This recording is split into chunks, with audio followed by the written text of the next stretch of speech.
Hello YouTube and welcome to a new pickups video, and in this video I'm going to show you all the pickups I've got from the last maybe 2 months.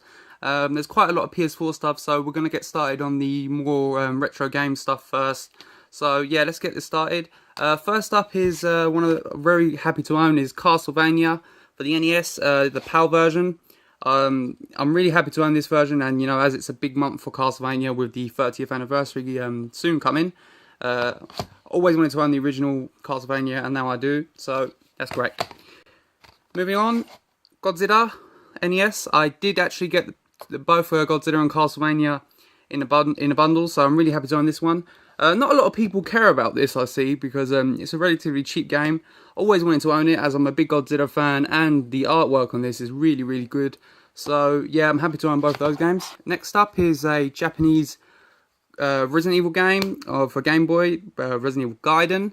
Always wanted to own this one, but due to it being quite expensive, and it's not really got a really good reputation anyway for one of the best Resident Evil games.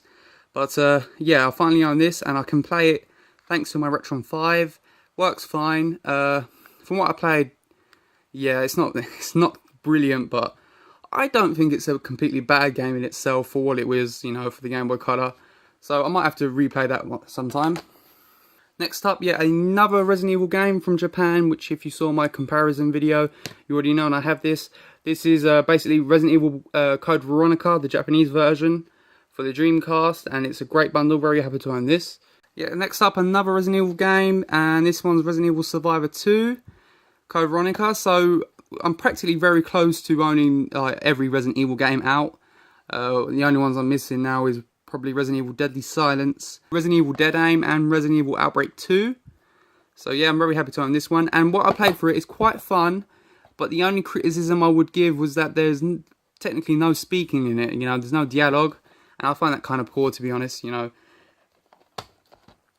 Next up is kind of a stupid game, but I love it. I found it for €1, brand new. Use Star 2, you're in the movies.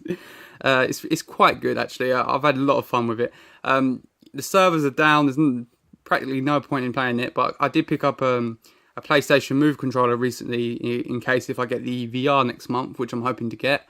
So yeah, it's really fun. You know, it's one of those games you should, if you've got a couple of friends, you know, you have the PlayStation Camera and the PlayStation Move, you should definitely give it a go. It's really cheap, so why not? Now moving on to the PS4 games, and we're going to start with Dead or Alive Extreme 3 Fortune. Now this game had a lot of controversy prior to its release, therefore only released in Asia, if I remember correctly. It's actually quite a fun game. You know, there's not a lot of gameplay to it. It's not for everyone, obviously, but this is going to have VR support next month, which again has attracted a lot of controversy. But it's a very good game, and I don't mind playing this game, so whatever. Next up, we're moving on to more Resident Evil stuff. So here's Resident Evil 6, the physical copy. This is the Asian version. I got this from playasia.com, because in Europe we didn't get no physical copies of the Resident Evil releases, just digital ones. So yeah, this is good. Happy to own this one. Next up is another Resident Evil game, Resident Evil 5. And this is the US version. Originally ordered the I got this from PlayAsia too. So I originally ordered the Japanese version, but they emailed me saying that there's not going to be a Japanese version included, which I thought weird. Okay, so I think they gave me the US edition, which is really cool nonetheless. And Resident Evil 4, which I did an unboxing video of, so you know I have. There's Resident Evil 4, the US edition. Next up, another PS4 game, and this one is Valkyria Chronicles Remastered. I am so happy they remastered this game, because I probably would have never played this. It's a very fun game. It really reminds me of Hogs of War for the PS1. It's one of those tactical games, like kind of like you play. It's not like you get to move the characters and all that, so it's not like completely tactical, like I don't know, like Missile Command or something.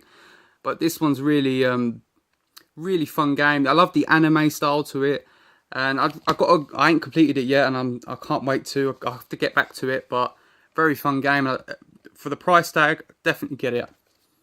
You also get a little booklet with it, and you do get all the DLC apparently, so it's a very, very good bundle. And this was one of the next one up. We've got Bloodborne.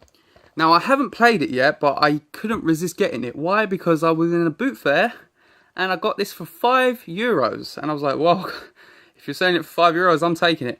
Now the cover is a bit damaged because it was left in the rain a bit, but the disc plays fine. I haven't played it, but the disc seems to be in good condition. So yeah, that's Bloodborne. I have to get to that game. Next up, Thief. Now I got this off of my friend. He was just selling it because trying to get rid of a few PS4 games. He gave me a good price for it, so I thought I'd get it. I started playing it and it's really, really fun actually. I have to get back to it, as I keep saying, for most of these games, because I do have quite a lot, but I'm definitely going to try and complete Thief. It seems really good. You can pick it up really cheap now. It's one of the first launch titles for the PS4, I think. So, yeah. Next up, we have Overwatch Origins Edition for the PS4. Love this game. This game has single-handedly made me get back into multiplayer games, because the last time I really had that addictiveness to a multiplayer game was back with Call of Duty Black Ops 1. And every other Call of Duty after that disappointed me so bad. But yeah, Overwatch has brought that back into me, and I'm really, really loving it. Definitely pick it up. Next up to one game I just got yesterday, and I barely can't... I'm not really good at pronouncing title, but it's Wanchanabara 2 Z2 Chaos. Whatever. So yeah, I saw this game when I was in Canada. And when it first came out, it was like a limited edition of it, and they wanted like, I think like $70 for it, and I was like, nah man. But now since then, it had a price drop, and it's gone to like, I got it for €20. Very, very fun game. What I played with it last night, it's the game, it reminds me of Lollipop Chainsaw. So if anything reminds me of Lollipop Chainsaw, I'm buying. And the final pickup what I just got today, which I'm very happy to own, is Odin's Sphere for the PS4. And I'm really happy to own this. I really wanted to get it.